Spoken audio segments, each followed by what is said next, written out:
নামাজের পরে সীমান্ত হত্যার প্রতিবাদে রয়েছেন, সকলের প্রতি ভীষণ কৃতজ্ঞতা জ্ঞাপন করছি। আপনারা কি কেউ জানেন যে শহীদ শরীফ ওসমান হাদি তিনি একটা ছদ্মনামে লিখতেন? সেই নামটা কি আপনারা জানেন? তিনি সীমান্ত শরীফ ছদ্মনামে লিখতেন।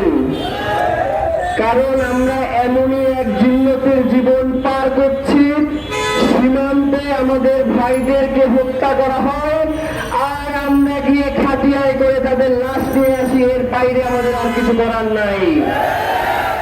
প্রিয় ভাইয়েরা, আমরা কি ভুলে গেছি যে এই সীমান্তেই মাত্র আমাদের 7 থেকে 8 জন বিডিআর সদস্যদের বিপরীতে বিএসএফ এর শত সৈন্যরা সেদিন পালাতে বাধ্য হয়েছিল।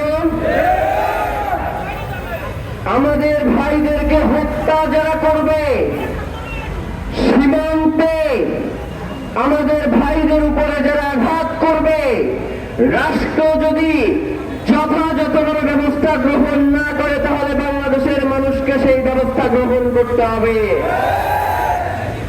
আমি অত্যন্ত ধন্যবাদ জানাই নাসির ভাইকে। এত ব্যস্ততার মধ্যেও উনি সীমান্তে গিয়ে সেই শহীদ সীমান্তের মানুষদের সাথে দেখা করে এসেছেন। এই দায়িত্ব তো শুধুমাত্র নাসির ভাইয়ের একার নয়, এই দায়িত্ব ছিল বাংলাদেশের রাষ্ট্রপ্রধানের, যে আমি সীমান্ত সুরক্ষা দিতে না পারার কারণে আমার জনগণকে হত্যা করা হচ্ছে। কিন্তু আশ্চর্য বিষয়, বাংলাদেশের সরকার এই ব্যাপারে কোনো কথা বলছে না। রাজনৈতিক দলগুলো শুধু ভারতের মদতপুষ্ট হওয়ার কারণে তারা এই ব্যাপারে কোনো কথা বলছে না।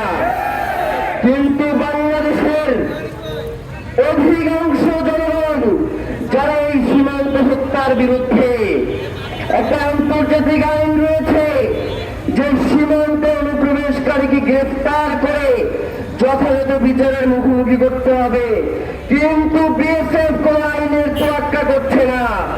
তারা সীমান্তে আমাদের ভাইদেরকে নির্বিচারে গুলি করে হত্যা করছে। তারা ফেরানিকে হত্যা করে কাটাজারে ঝুলিয়ে রাখছে। তারা স্বর্ণদাসকে হত্যা করে খাটিয়ায় করে দেশে পাঠিয়ে দিচ্ছে। সীমান্তে যদি আর একটা হত্যাকাণ্ড ঘটে, একটা লাশের বিনিময়ে